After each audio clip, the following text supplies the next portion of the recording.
Welcome to Guide Guru. We hope this video helps. You begin by validating prerequisites. You must have a model-driven app, a solution container, and Dataverse tables ready.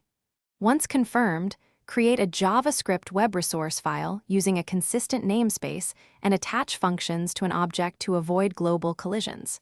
Next, add that web resource to the solution and publish changes so the app can load it.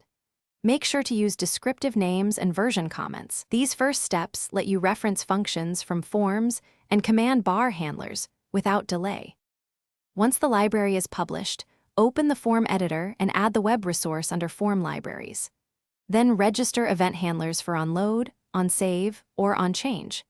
Select the library, type the exact function name, and choose the right execution context.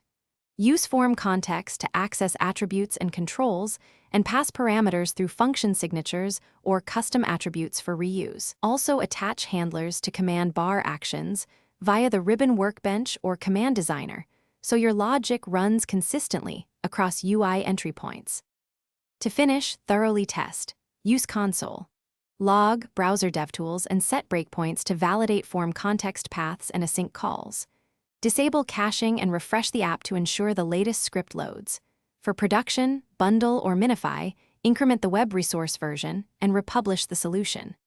If something fails, clear browser cache and reload, confirm library load order and exact function names, and check network requests for 404s. These final checks prevent most integration mistakes and keep behavior predictable.